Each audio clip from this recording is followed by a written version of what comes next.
Good day, everyone, and welcome to another edition of Local Legislator Live at 11. I'm your host, Charles Gates, and this morning, as I always say every week, we have a special guest with us today.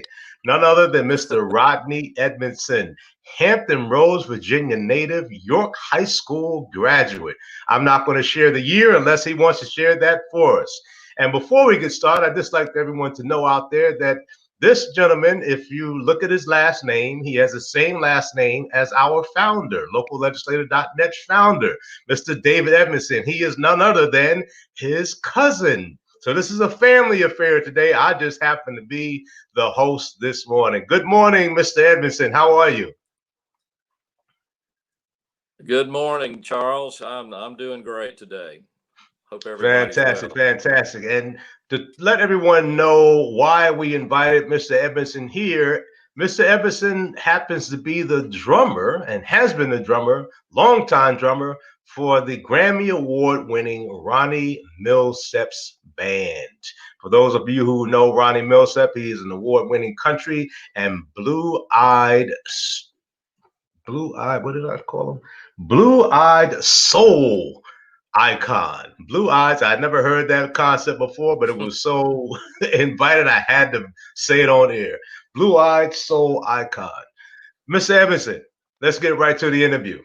How did you first become interested in playing the drums, and All how did right. that lead you to becoming a professional? Well, I was drawn to music at an early age. My dad used to bring me 45s home every once in a while, and he brought me some Elvis and Little Richard and things like that. And I loved music at an early age. And later on, I have a first cousin back in Seaford, Virginia, that started playing drums, and I loved all of that. And as I got a little older, I wanted to be just like him and wanted to play drums. And in the fifth grade, I enrolled in the school band program, and that's where it started. Okay. Now, how did you meet Ronnie Milsap, and how did you become his drummer? But before you answer that question, you mentioned 45s earlier. And to some of our younger viewers, they may not know what that means.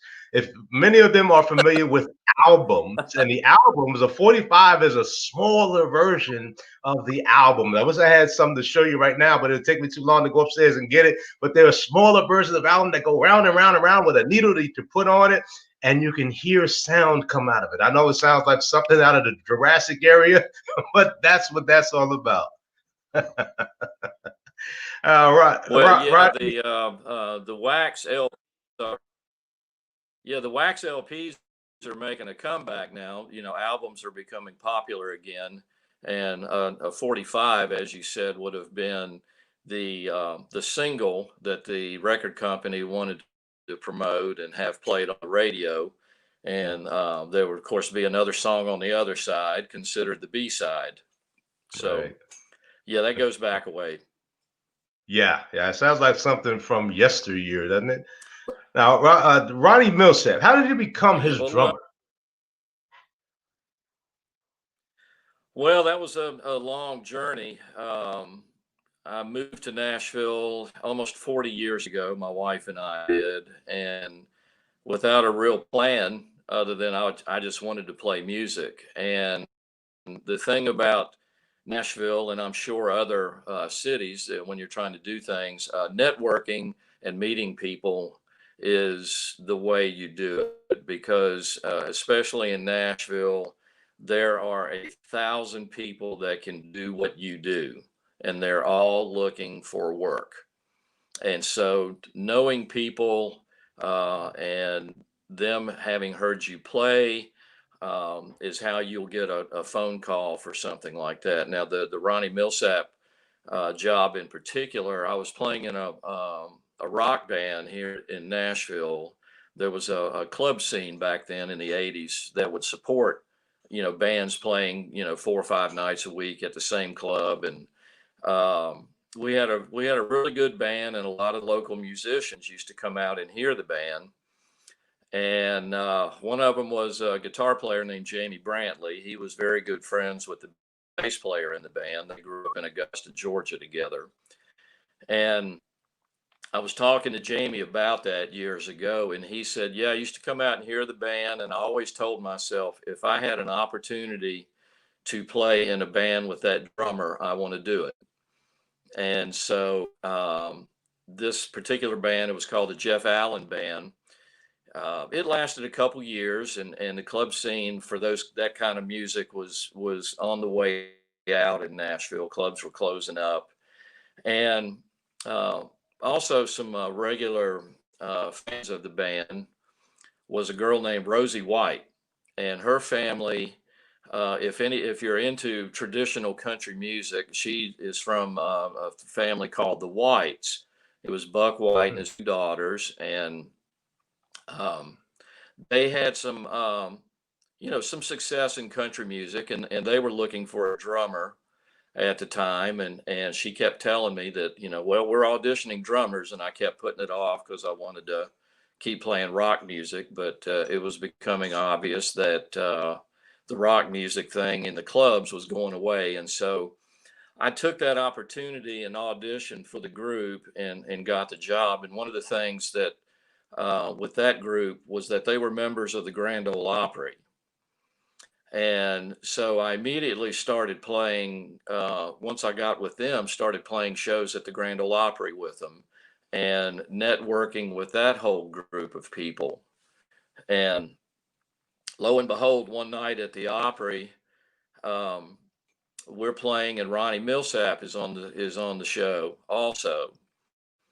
And I didn't know it, but Jamie was playing with Ronnie at that time, and he just came over and said hi, and wild up a little bit. And I don't know, maybe a year later, they needed a uh, they needed a substitute drummer to come out and play for 6 weeks. And Jamie called me to see if I could do it. And at this time, I'd been with the Whites probably for 5 years. And so the Whites, we didn't do a lot of dates. We played the Opry mostly, and they said it was fine. They could use the staff drummers at the Opry to cover my spots. And so I went out for 6 weeks with Ronnie, and he offered me the job at the end of it. I wasn't looking for the job. I was just trying to fill in for a while, but he offered me the job. The other drummer had decided to leave, and so that's how it started. And this month will be 29 years with Ronnie. Wow. Right place at the right time, huh? That's it. Now, I mean, you've got to be ready for the job, for the opportunity, because you just don't know when it's going to happen. all right. Well said. Well said indeed. Now, what other bands have you played with or toured with, or has Ronnie Milsap Band been your only gig over these last 29 years?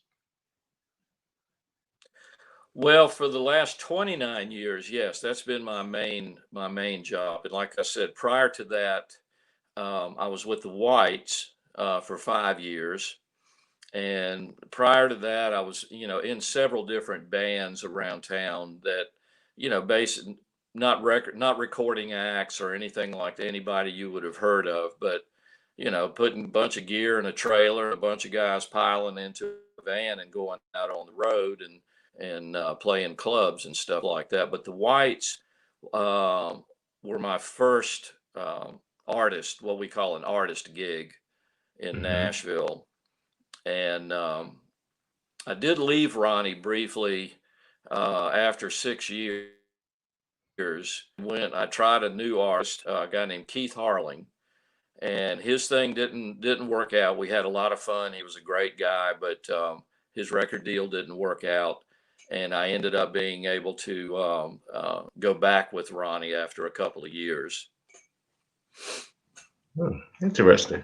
Now, are you involved in the songwriting process at all, or are you just strictly drummers? And drumming. And the reason I ask these questions because many of our young people out there who uh, who have an aspiration to become a musician may not understand all that's involved in that. Some may think that, oh, well, that's just all I do. Have you ever progressed to the songwriting process with Ronnie or any other artist that you've worked with? No, I've never done any songwriting. I have done a small amount, what would be considered in this town, a small amount of session work where I play drums on other songwriters' songs, in a demo format. I've done a little bit of recording with Ronnie over the years. In fact, Ronnie doesn't write his own songs. He has participated some in that, but back when Ronnie's career was really going great guns, he had his own publishing company and he had a small staff of writers that did nothing but write songs there. And these were successful songwriters. And they would come up, they weren't writing specifically for him, but if they came up with something that his people would say, Ronnie, I think this song would be great for you to record. He's got first rights to it because it's coming out of his publishing house. And so there are people in town. I have a good friend here that I played on the road with in a band, like we talked about, in a van and a trailer, who has become an extremely successful songwriter. He's penned quite a few number one hits. Has been very successful with it. So a lot of the artists, I don't write all of the music that you hear them play. There are people that do nothing in this town but try to write songs and get them pitched to different artists and get them recorded. Oh, very interesting indeed. And to our viewers out there, if you find this interesting and would like to see more interviews like this and others, please subscribe to our YouTube channel. Check us out on Facebook and other social media platforms. And most importantly, let us know who you would like to hear from soon. And we will do our best to get that person or that head of that nonprofit or business or candidate or political figure on air as soon as possible. Now, Mr. Edmondson, are you still involved with Spectrum Sound, and can you share what that's all about? Yes, Spectrum Sound. You can find them on the internet and Facebook and everything, but we're a sound company. We provide sound systems for rental, for acts of any size. You can come in and rent a small system, for a party or a show that you're doing. And we also have large systems. If any of your viewers are familiar with groups like Jason Aldean and Little Big Town and Thomas Rhett, we have, if you were to go to hear one of those groups in concert, the sound system would be ours that would be out there on the road. We also do sound system installations and pro audio sales, but my job with the company is building the custom cases that houses all of the gear and keeps it protected on the road. That's what I've done, and I backed into that whole thing. That's not what I moved to town to do, and I did not have a skill to do that when I moved here.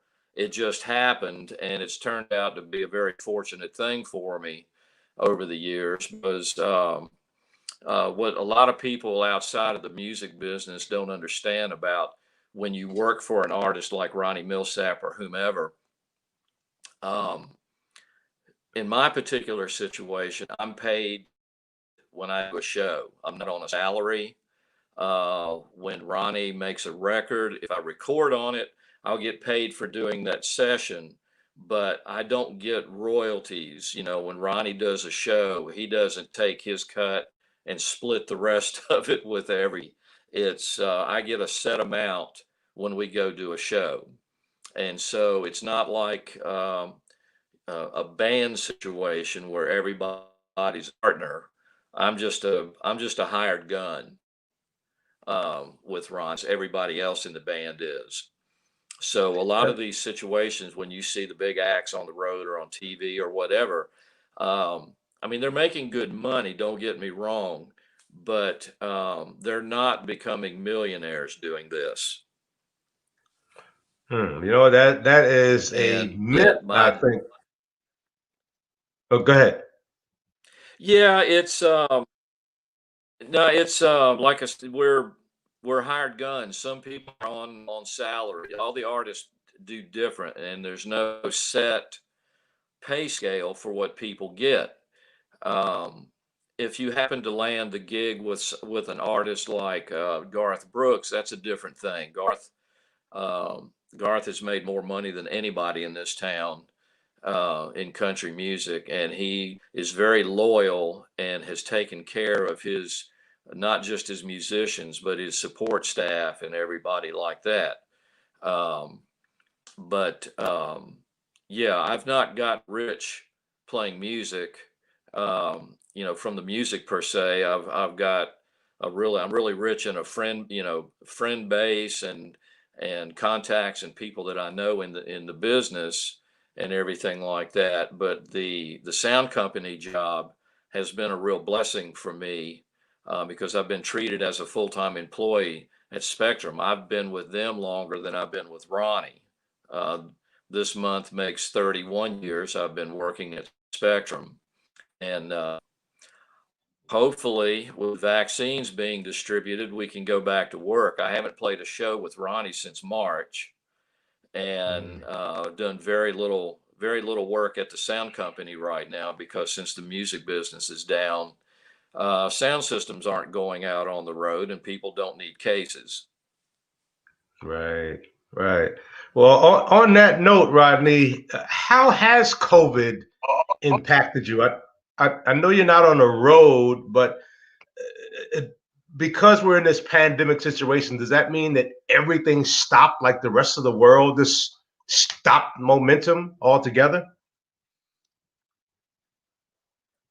Well, in my industry, basically, yes. I mean, Nashville, if anybody's ever been to Nashville, they're aware of a section of downtown called that we call Lower Broad, and it's several blocks of restaurants and mostly clubs. And when things are booming in Nashville, you can go down there on a Saturday night, and there's probably 100 bands playing in different clubs down there. Um, and of course, all of that shut down for a while. Um, they are having live music in most of them again. They have to shut down at the music stops at 10 and the bars have to close at 11. Normally they're open until 2, 2 to 3. And so a lot of folks are starting to play again in those bars, but the concert type things that Ronnie does, like in the casino showrooms, the little performing arts centers that are all over the country, which is mostly what we do these days. Ronnie rarely plays big arenas like, I guess in that area would be the Hampton Coliseum or places like that. There was a time in his career that he did do a lot of that. But not this time. But the venues just aren't open. They're just not booking those types of shows. A lot of like the small clubs around the country are open, for their local bands and stuff like that.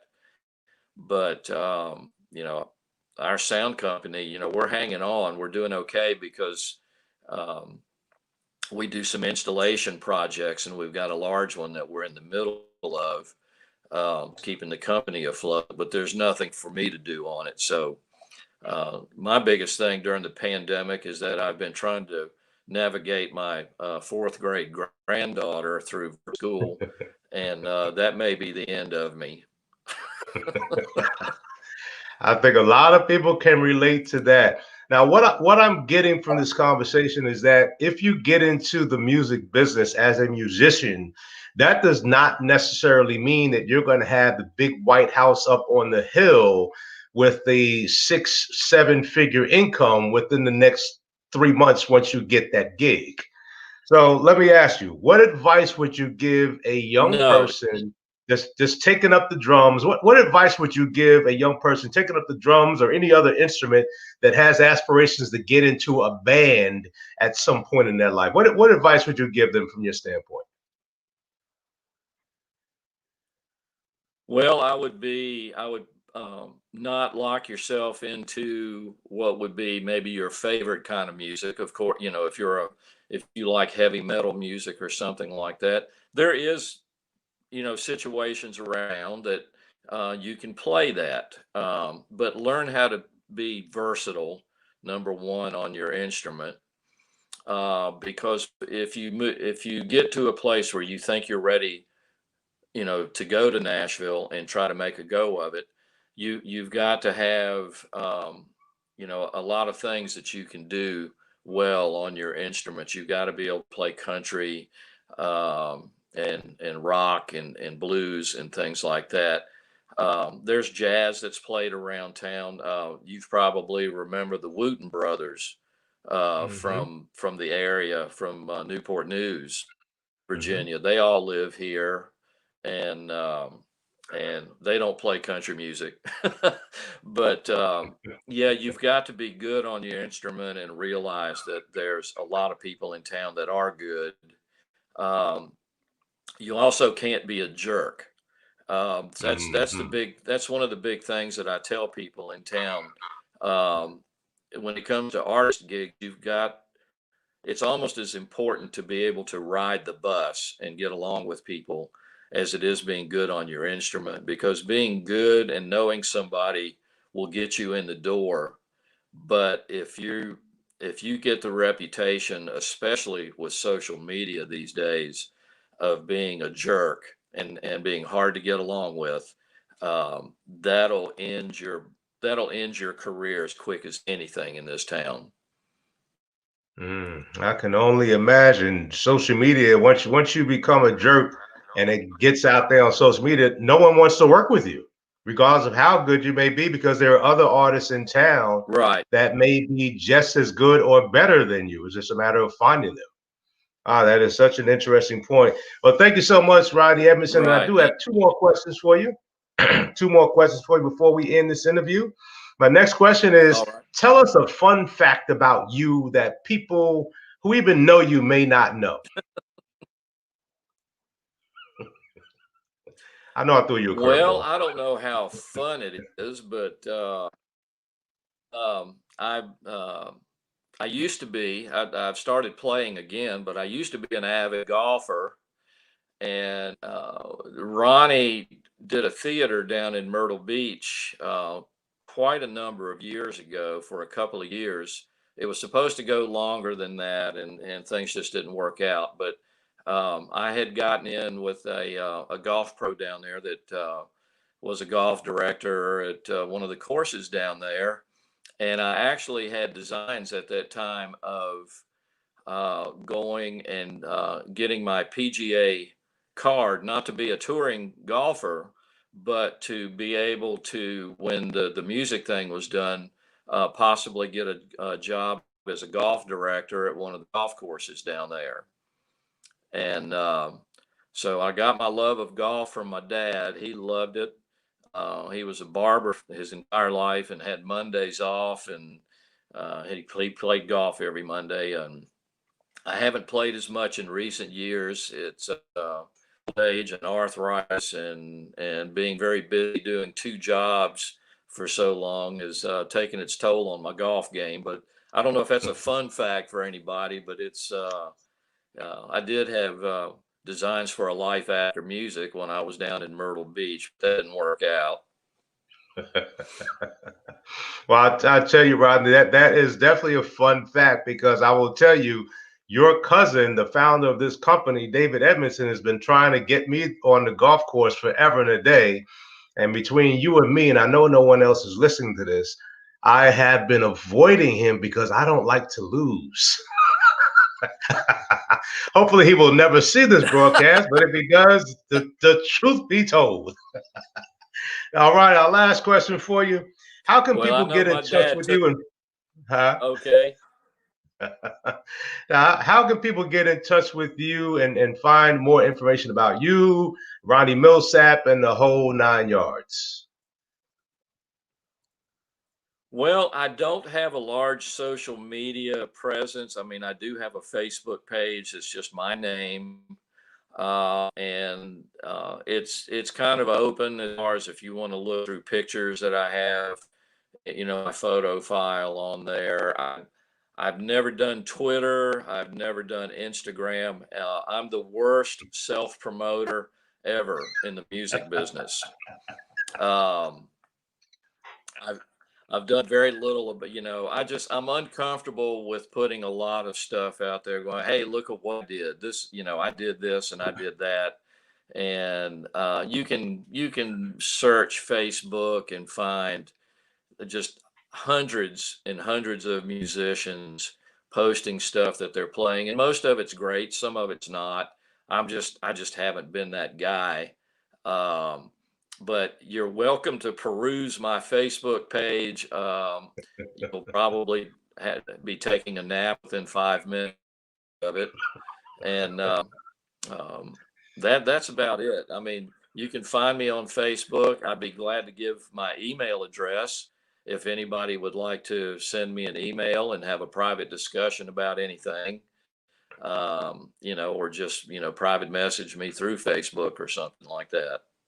That's probably the best option. Let's let them private message you through Facebook. They can connect with you there, as opposed to giving your email address out, because you never know what kind of people may want to tap into that and not have the best intentions. Well, That Rodney, never happens on the internet, does it? oh, of course not. Of course not. Not excuse me, not in this day and age. Well, listen, it's been such a pleasure talking to you No, today. And to no. our viewers out there, we want to let you know that we here at Local Legislator Live at 11, our sole mission is to make local government and business simple. Why do we have Mr. Rodney Edmondson here? Because he is associated on the musical end of business. We want you and all of you thinking about a career in music. We want you to hear from someone who has been there and done that for the last 30 plus years, knows the business, knows how it works, knows the trials and tribulations of being on the road, spending the nights in probably those little rinky-dink motels at the beginning of your career. So we want you to hear from people like that, so you can have a better understanding and be aware of what your options are in this beautiful world we live in. Mr. Edmondson, again, thank you so much. Rodney Edmondson, longtime drummer for Ronnie Milsap's band. Thank you so much for being here. And I will be remiss not to say once again that you are a Hampton Roads, Virginia native and a York High School graduate. And I'm going to just put it out there because you told me 1972 graduate of York High School. Thank you so much for being Right. here, sir. That's And right. you have any last words to say to our audience before we leave? No, just thank you for having me, Charles. I appreciate it, and will would do it anytime. All right. Well, we appreciate it, sir. And listen, once we do get past this COVID episode, I hope to see you in Nashville in August. If everything goes right, I think most of us in my listening audience know that I am a long-time Toastmaster. And our Toastmaster convention, incidentally, is going to be in Nashville, pending everything goes right with the world, in Right. August of 2021. And I will make sure that I look you up so you and I can sit down, have a coffee, have a chat, and get to know each other a little better besides in these virtual boxes. That would be great. That would be great. I look forward to it. All right. Well, take care, sir. And to our audience out there, again, this is Local Legislator Live at 11. I'm your host, Charles Gates. Until next Wednesday, where we will have another wonderful guest on tap just for your education. And be looking out for our series on the General Assembly and the state delegates, because all 100 seats in the state of Virginia are going to be up for election later this year. And we want you to be informed as to who's running, what their responsibilities are, what the committees are within the House of Delegates, and how that pertains and affects your life on a daily basis. So make sure you tune in, connect with us on Facebook and YouTube, and we will see you next time. Take care, Mr. Edmondson. It has indeed been a pleasure. Take care of yourself. I will, and you do the same. Thank you, sir. Take care, everyone.